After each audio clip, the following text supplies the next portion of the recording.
Perkenalkan, nama saya Gita Cahya Utari dari kelas 1A PG PAUD UPI Kampus Serang. Di sini saya akan menjelaskan tentang materi pendidikan dalam lingkungan keluarga.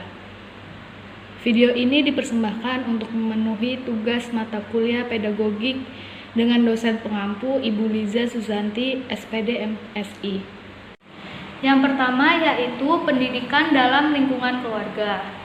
Keluarga merupakan lingkungan pertama dan utama bagi anak yang memberikan sumbangan perkembangan dan pertumbuhan mental maupun fisik lingkungannya. Melalui interaksi di dalam keluarga, anak tidak hanya mengidentifikasikan diri dengan orang tuanya, melainkan mengidentifikasikan diri dengan kehidupan masyarakat dan alam sekitarnya. Di sini pula dijelaskan mengapa lingkungan keluarga itu merupakan lingkungan pertama dan utama bagi anak. Disebut sebagai lingkungan pertama bagi anak karena disinilah anak mengenal dunianya, lingkungan di luar dirinya. Kemudian disebut pula sebagai lingkungan pendidikan yang utama bagi anak karena keberhasilan pendidikan anak dalam keluarga ketika anak berada dalam usia dini yang dikenal juga usia emas, golden age, akan sangat berpengaruh pada keberhasilan pendidikan anak pada periode perkembangan anak berikutnya. Selanjutnya adalah fungsi dari keluarga. Fungsi yang pertama yaitu fungsi edukasi. Fungsi edukasi ini dimana sebagai wahana pendidikan anak khususnya dan anggota keluarga lainnya. Yang kedua yaitu fungsi sosialisasi. Sosialisasi dapat diartikan sebagai belajar sosial. Artinya, anak di sini belajar mengenai nilai-nilai sosial. Keluarga sebagai penghubung anak dengan kehidupan sosialnya, dengan pembiasaan nilai-nilai dan norma-norma yang ada di dalam masyarakat. Yang ketiga yaitu fungsi proteksi atau perlindungan. Keluarga berfungsi sebagai tempat di mana memperoleh rasa aman, nyaman, dan tentram bagi seluruh anggota keluarganya, sehingga dapat terpenuhi kebahagiaan batin. Secara fisik, keluarga juga harus melindungi anggota keluarganya.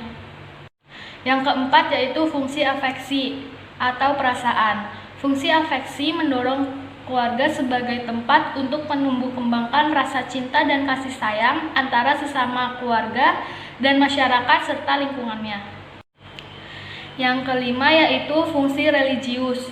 Fungsi religius ini mendorong keluarga sebagai wahana pembangunan insan-insan yang beriman dan bertakwa kepada Tuhan Yang Maha Esa, bermoral, berakhlak mulia, dan berbudi pekerti yang luhur sesuai dengan ajaran agamanya.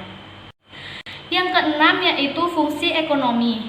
Fungsi ekonomi ini mendorong keluarga sebagai tempat pemenuhan kebutuhan ekonomi, fisik, dan material yang sekaligus mendidik keluarga untuk hidup efisien, ekonomis, dan rasional. Yang ketujuh yaitu fungsi rekreasi. Dalam menjalankan fungsi ini, keluarga harus menjadi tempat yang menyenangkan bagi semua anggota keluarga. Yang terakhir yaitu fungsi biologis. Fungsi ini mengarahkan untuk mendorong keluarga sebagai wahana untuk menyalurkan kebutuhan reproduksi sehat untuk semua anggota keluarganya. Selanjutnya ada peranan anggota keluarga dalam pendidikan anak. Yang pertama, peranan ibu. Ibu memegang peran terpenting dalam mendidik anak-anaknya.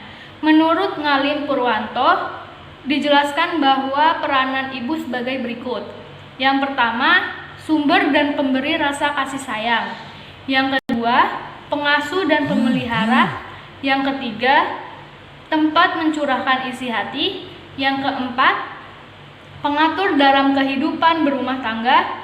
Yang kelima, pembimbing kehidupan pribadi. Dan yang terakhir, pendidik dalam segi-segi emosional. Yang kedua ada peranan ayah. Ayah juga tidak kalah penting perannya untuk pembentukan kepribadian anak. Menurut Ngalim Purwanto, peranan ayah sebagai berikut. Yang pertama, sumber kekuasaan dalam keluarga. Yang kedua, penghubung intern antar keluarga. dengan anggota masyarakat dan dunia luar. Yang ketiga, pemberi rasa aman anggota keluarganya. Yang keempat, pelindung dari ancaman luar. Yang kelima, hakim atau mengadili jika terjadinya perselisihan. Dan yang terakhir, pendidik dalam segi-segi rasional. Sekian video yang bisa saya jelaskan. Semoga bermanfaat. Kurang lebihnya saya mohon maaf. Wassalamualaikum warahmatullahi wabarakatuh.